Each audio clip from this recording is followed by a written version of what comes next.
Hi guys, welcome two माय channel. आप सभी का मेरे चैनल में स्वागत है गाइस। आज मैं आप सभी के लिए बहुत ही प्यारा सावन का स्पेशल शिव कजरी गीत लेकर आई हूँ, जो कि बहुत ही प्यारा है। सुनिए आप सभी और कमेंट करके जरूर बताइएगा कैसा लगा आप सभी को ये गीत। और पहली बार सुन रहे हैं तो प्लीज मेरे चैनल को लाइक, सब्सक्राइब, शेयर, कमेंट जरूर करिएगा और अपना राय कमेंट में जरूर बताइए कैसा लगा आप सभी को ये गीत। रोई रोई गौरा रानी शिवा के खोजली, शिव जी चले गए ऋषि आईना। रोई रोई गौरा रानी भोला जी के खोजली, भोला जी चले गए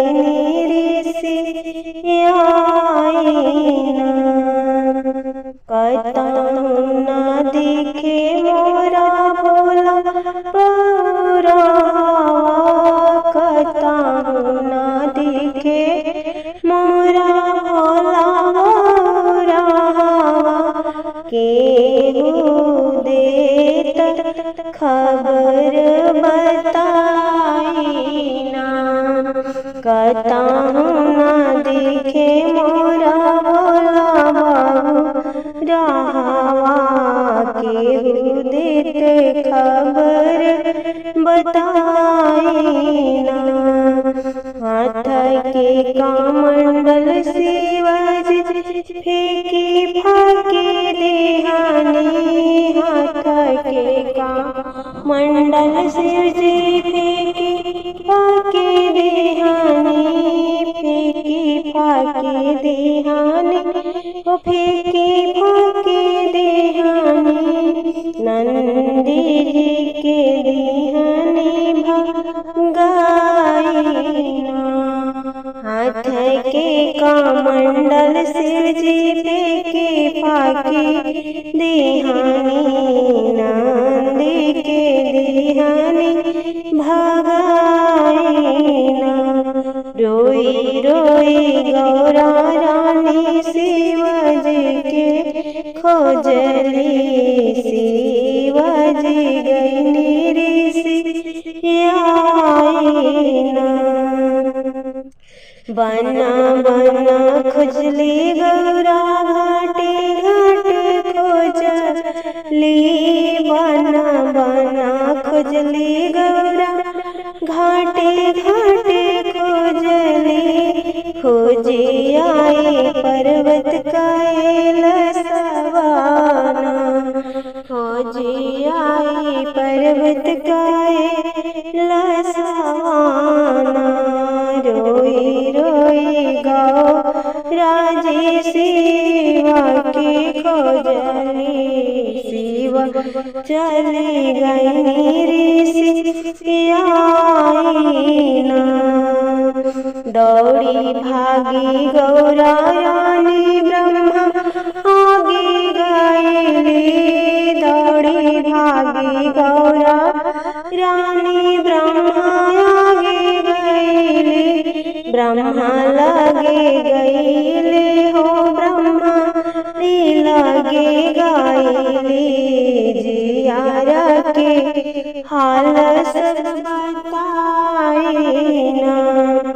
दौड़ी दौड़ी गौरा रानी ब्रह्मा आगे गईली, ब्रह्मा आगे गईली, ब्रह्माणी आगे गईली। जियारा के हाल सब बताईना, एतना बचन सुनी ब्रह्मा जी पूछले, एतना बचन सुनी ब्राह्मणी जी पूछले, गौरा कहा बतियाया थाईना, गौरा कहा बतियाया थाईना। भोरे भोरे मोरे बाबा शिवजी उठले, भांगिया के लिहले पे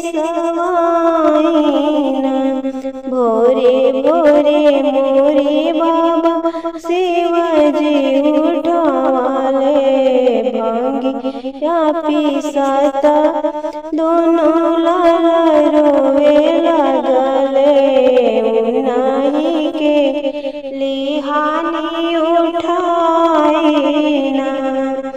रोई रोई गौरा रानी शिवाजी के खोजली शिवा चली गई ऋषि ना। शिवा और सिलवट और लोढ़ा शिवजी फेंकिले अंगना या के देहने ढरकाई ना।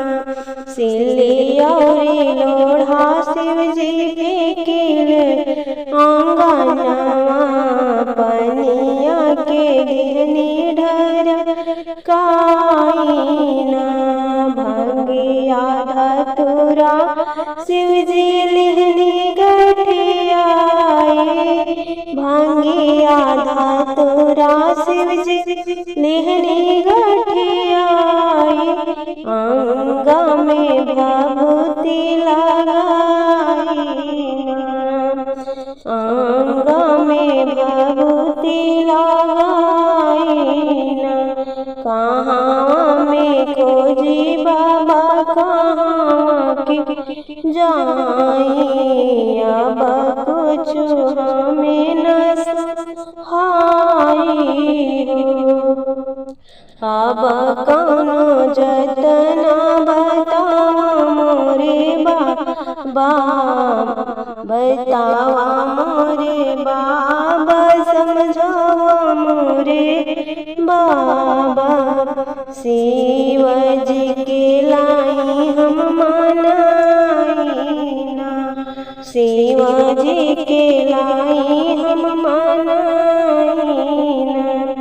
एतना बचन सुनी ब्रह्मा जी बोले एतना बचन सुनी ब्रह्मा जी बोले सुना गौरा बचन हमारी ना। रोई रोई गौरा रानी शिवजी के खोजली शिवा चली गई ऋषि ना।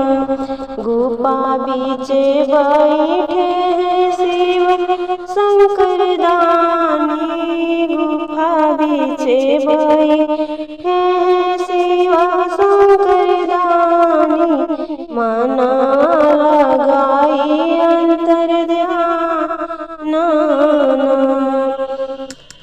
बेला धतूरा गौरा भांगिया के लिहा शिवा जी के देहा चढ़ाई ना।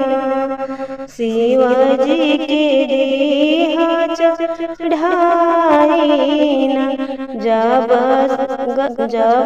हुई है जी शिवजी के पूरा ध्यान शिवा जी के